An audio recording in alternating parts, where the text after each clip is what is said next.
Bismillahirrahmanirrahim. Halo guys, kita di sini akan menjelaskan tentang pertumbuhan ekonomi dalam perspektif Islam.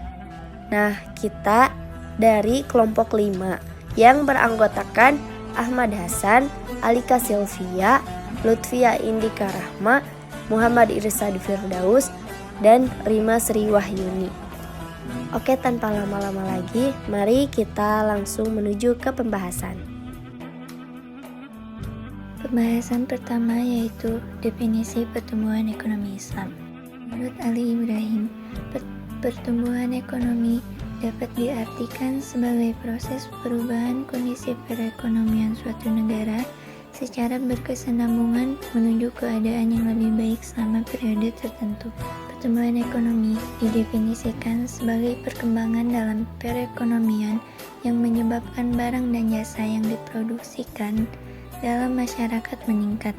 Begitupun dengan kemakmuran masyarakat mendapatkan peningkatan. Dalam kajian ekonomi Islam, persoalan pertumbuhan ekonomi telah menjadi perhatian para ahli dalam wacana pemikiran Islam klasik. Islam mendefinisikan pertumbuhan ekonomi sebagai perkembangan yang terus-menerus dari faktor produksi secara benar yang mampu memberikan kontribusi bagi kesejahteraan manusia. Menurut Islam, merupakan hal yang syarat nilai. Suatu peningkatan yang dialami oleh faktor produksi tidak dianggap sebagai pertumbuhan ekonomi jika produksi tersebut misalnya memasukkan barang-barang yang terbukti memberikan efek buruk dan membahayakan manusia. Nah, dalam pengertian ini, tujuan pertumbuhan ekonomi adalah untuk memajukan dasar-dasar keadilan sosial, kesamaan, hak asasi manusia, dan martabat manusia. Dengan demikian, pembangunan ekonomi menurut Islam bersifat multidimensi yang mencakup aspek kuantitatif dan kualitatif. Tujuannya bukan semata-mata kesejahteraan material di dunia, tetapi juga kesejahteraan di akhirat. Selanjutnya, karakteristik pertumbuhan ekonomi Islam. Yang pertama, komprehensif. Aturan kontemporer dalam kontribusinya untuk menciptakan aturan yang dapat mengatasi persoalan kemiskinan dan keterbelakangan menyiksa beberapa persoalan, yaitu secara umum tidak beranjak dari anjurannya untuk menciptakan aturan yang berlandaskan atas distribusi barang-barang ekonomis bagi kelompok-kelompok masyarakat tertentu dengan bentuk distribusi yang menyisakan kesenjangan antara kelompok-kelompok itu. Pondasi komprehensif dalam pertumbuhan ekonomi menuntut agar pertumbuhan ekonomi itu mengandung jaminan terhadap kebutuhan-kebutuhan manusia secara sempurna, baik itu dari segi pangan, sandang, papan, pendidikan, kesehatan, pekerjaan, kebebasan beraktivitas, pengajaran agama, dan lain sebagainya. Di mana Islam tidak dapat menerima pertumbuhan model kapasitas yang hanya mengutamakan kebebasan beraktivitas namun tidak menjamin adanya pemerataan. Islam itu lebih mementingkan akan pemerataan dibandingkan kebebasan beraktivitas. Yang kedua, berimbang. Pertumbuhan ekonomi Islam tidak hanya diorientasikan untuk menciptakan pertambahan produksi, namun juga ditujukan berlandaskan asas keadilan distribusi. Keadilan dilakukan dengan memberlakukan kebaikan bagi semua manusia dalam kondisi apapun. Tujuan pertumbuhan ekonomi Islam adalah adanya kesempatan semua anggota masyarakat, apapun itu rasnya, agamanya, karakternya, untuk mendapatkan kecukupan, bukan kekurangan. Itu sebabnya Islam tidak menerima langkah kebijakan yang pertumbuhan perkotaan mengabaikan akan pedesaan, industri yang mengabaikan pertanian, mendahulukan kebutuhan tersier dan sekunder di atas kebutuhan pokok primer, mengutamakan pembangunan industri berat di atas industri ringan, atau dengan mengkonsentrasikan percepatan pembangunan program tertentu dengan mengabaikan sarana umum dan prasarana pokok lainnya. Pentingnya keberimbangan pertumbuhan ekonomi Islam. agar tidak terjadi ketidakmerataan ekonomi di suatu negara. Pertumbuhan mundur itu disebabkan banyaknya ketidakmerataan di tengah masyarakat negara tersebut. Yang ketiga, realistis. Realistis merupakan suatu pandangan terhadap permasalahan sesuai kenyataan. Kajian tentang sifat realistis dalam Islam bidang pertumbuhan ekonomi ditujukan untuk mencapai keadaan paling baik dan produksi paling sempurna yang masih mungkin dicapai manusia dalam sisi ekonominya. Sifat realistis pada bidang pertumbuhan ekonomi menjelaskan bahwa Islam melihat persoalan ekonomi dan sosial yang mungkin terjadi di masyarakat Islam dengan tawaran solusi yang juga realistis. Yang keempat, keadilan. Menurut Abdul Hussein, Islam dalam menegakkan hukum-hukumnya didasarkan atas landasan keadilan di antara manusia. Islam telah menjamin terwujudnya keadilan di antara manusia dalam usaha untuk memperbesar pemasukan dan distribusinya antara kaum muslim dengan golongan non-muslim. Jadi, dalam keadilannya itu di dalam Islam memang sangat diperhatikan ya. Yang kelima, bertanggung jawab. Jika kita mengikuti syariah ini, maka ada dua sisi tanggung jawab. Yang pertama, ada tanggung jawab antara sebagian anggota masyarakat dengan sebagian golongan lainnya. Berarti itu tanggung jawab antar masyarakat. Nah, yang kedua, ada tanggung jawab negara terhadap masyarakat. Berarti itu sudah jelas ya, tanggung jawab negara terhadap masyarakat. Nah, setiap individu, masyarakat, ataupun negara pasti memiliki tanggung jawab. Setiap manusia akan dimintai tanggung jawab atas kepercayaan yang diberikan sebagaimana yang dijelaskan Rasulullah SAW. Tanggung jawab itu haruslah mutlak dan mampu mencakup realisasi kecukupan bagi semua manusia. Karena tujuan tanggung jawab itu bukan hanya kewajiban orang kaya kepada golongan miskin, tetapi juga ditujukan untuk menghilangkan kemiskinan dan memenuhi kebutuhan dalam masyarakat Islam. Yang keenam, mencukupi. Menurut Abdul Hussein, para ahli fikih telah menerapkan dalam bidang pengaplikasian harta dengan ukuran yang dapat mencukupi kebutuhan berupa pangan, sandang, dan papan dalam batas seharusnya. Mereka juga menetapkan jika terdapat seorang kerabat yang sedang membutuhkan pekerjaan, maka kerabat lainnya yang berkecukupan wajib untuk memberikan pekerjaan dengan upah yang harus dibayarkan. Nah, jadi jika ada kerabat kita yang membutuhkan pekerjaan, maka kita yang memang sudah berkecukupan harus membantu mereka, karena mereka mendapatkan pekerjaan itu pun untuk mencukupi tiga tadi, sandang, pangan, dan papan.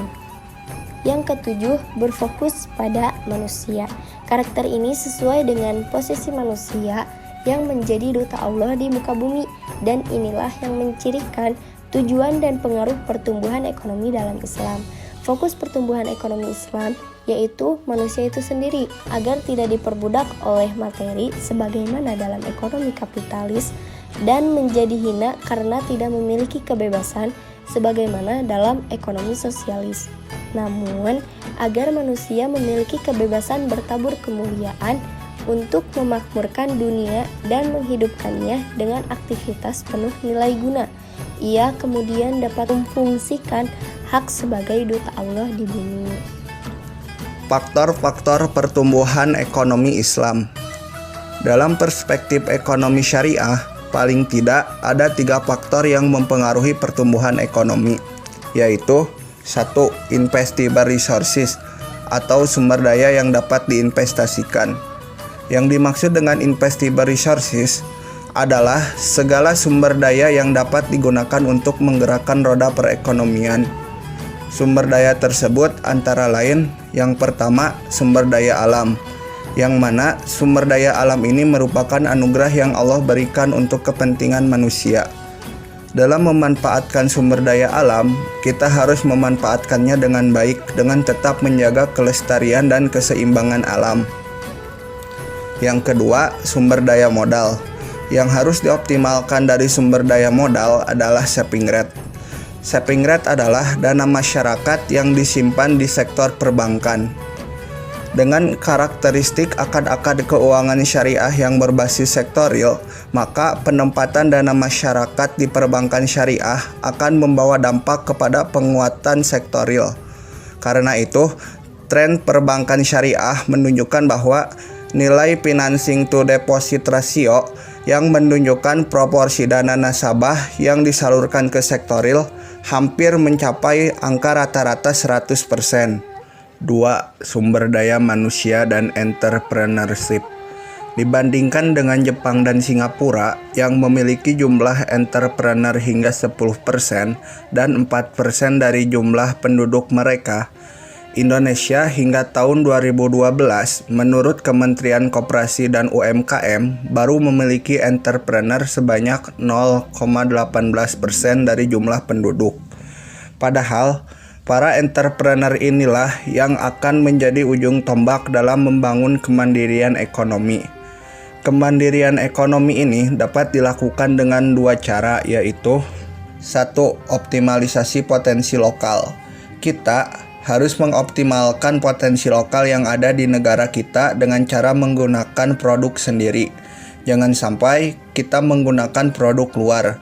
Karena jika kita selalu menggunakan produk luar, maka kita akan ketergantungan terhadap pihak luar, sehingga kita mudah dikendalikan oleh bangsa lain. Sebagai contoh, jika kita lebih memilih mengimpor buah dibandingkan dengan memproduksi buah secara lokal dengan alasan lebih mudah dan lebih murah, maka kemandirian ekonomi kita akan terganggu. 2. Pengembangan budaya bisnis syariah. Terkait pengembangan budaya bisnis, ajaran Islam sangat kaya dengan prinsip budaya bisnis syariah. Sebagai contoh, hadis Rasulullah SAW yang diriwayatkan oleh Baihaqi, di mana beliau bersabda, "Sesungguhnya sebaik-baik penghasilan ialah penghasilan para pedagang, yang mana apabila berbicara tidak bohong, apabila diberi amanah tidak khianat, apabila berjanji tidak mengingkari, dan apabila membeli tidak mencela, apabila menjual tidak berlebihan, apabila berhutang tidak menunda-nunda pelunasan, dan apabila menagih hutang tidak memperbesar orang yang sedang kesulitan." Dalam hadis ini dijelaskan bahwa budaya bisnis yang harus diperhatikan oleh para pengusaha baik berkaitan dengan karakteristik pribadi yang meliputi jujur, amanah, dan tepat janji, serta pada saat negosiasi harus benar, yaitu membeli tidak mencela dan menjual tidak berlebihan. Hadis ini juga menjelaskan tentang prinsip berhutang dan menagih hutang. 3. Teknologi dan inovasi. Teknologi merupakan faktor yang dapat mengakselerasi pertumbuhan ekonomi. Teknologi juga akan melahirkan efisiensi, dan basis dari teknologi adalah inovasi. Islam memerintahkan umatnya untuk senantiasa inovatif. Dalam sebuah hadis, Rasulullah SAW bersabda, "Sesungguhnya Allah menyukai orang mukmin yang berkarya, al-mu'min al-muhtarif." Hadis riwayat Baihaqi. Menurut Syauqi Bek, makna al-mu'min al-muhtarif sangat erat kaitannya dengan inovasi, karena setiap karya pada dasarnya lahir dari sebuah inovasi dan kreativitas. Karena itu, pertumbuhan ekonomi dalam Islam akan berjalan dengan baik manakala masyarakat memahami kewajibannya untuk menghasilkan karya melalui proses-proses yang kreatif dan inovatif. Prinsip-prinsip pertumbuhan ekonomi Islam.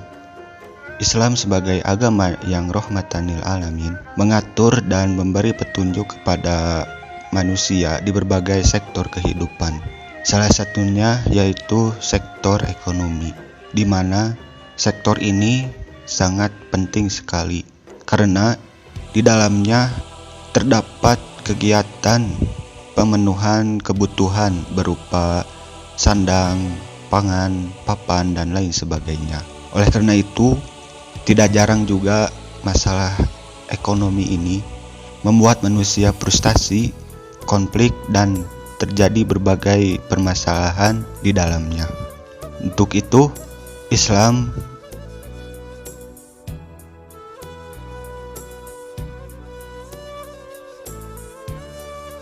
agar menjadi pedoman manusia dalam melangsungkan aktivitas atau transaksi ekonomi sehari-hari. Nilai-nilai filosofi yang ada dalam ekonomi Islam merupakan pondasi dari munculnya prinsip-prinsip ekonomi Islam yang menjadi acuan dalam seluruh aktivitas ekonomi dalam Islam.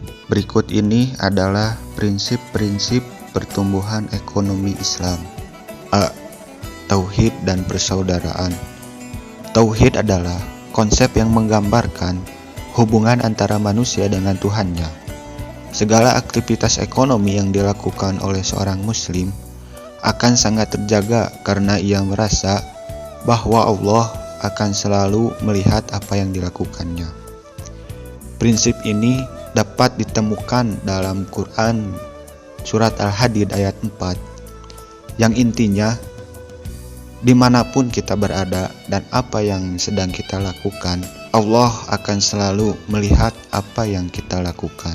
Sementara prinsip persaudaraan atau yang bisa disebut dengan uhwah Islamiyah, maksudnya segala aktivitas perekonomian seorang muslim harus di dalamnya memberikan makna persaudaraan dan kerjasama yang tulus antara sesama muslim, baik bekerja dan produktivitas. Prinsip ini dalam ekonomi Islam, setiap individu dituntut dengan tingkatan produktivitas kerja yang tinggi, dengan tujuan memberikan yang terbaik bagi kemaslahatan umat manusia. Dan hasil pekerjaan ini harus dikompensasi secara layak sesuai dengan standar kehidupan yang layak.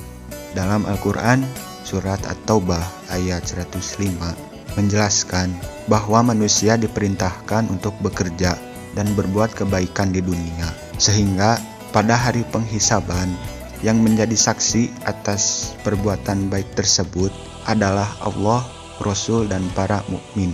Dan atas perbuatan dan pekerjaan baik tersebut, seseorang akan mendapatkan berita yang menggembirakan di hari penghisaban kelak. C. Distribusi kekayaan yang adil. Dalam prinsip ini, mekanisme pendistribusian kekayaan dalam Islam adalah melalui mekanisme zakat. Proses mekanisme zakat mampu melakukan redistribusi kekayaan dari pihak kaya kepada pihak miskin. Dalam hal ini, Al-Quran menjelaskan ayat 103 yang intinya Allah memerintahkan agar setiap orang Islam mengeluarkan zakat, karena dalam zakat itu banyak hikmah baik zahir dan batin terhadap harta dan diri seorang muslim. 3 prinsip-prinsip pertumbuhan ekonomi Islam tersebut bertujuan untuk mengatur dan memberikan arahan kepada umat manusia agar tidak terjebak kepada kegiatan perekonomian yang salah maupun keliru. Alhamdulillah, pemaparan materi dari kelompok kami telah selesai. Mohon maaf karena banyak kesalahan dan kekurangan dalam presentasi ini. Dicukupkan sekian. Terima kasih atas perhatiannya. Assalamualaikum.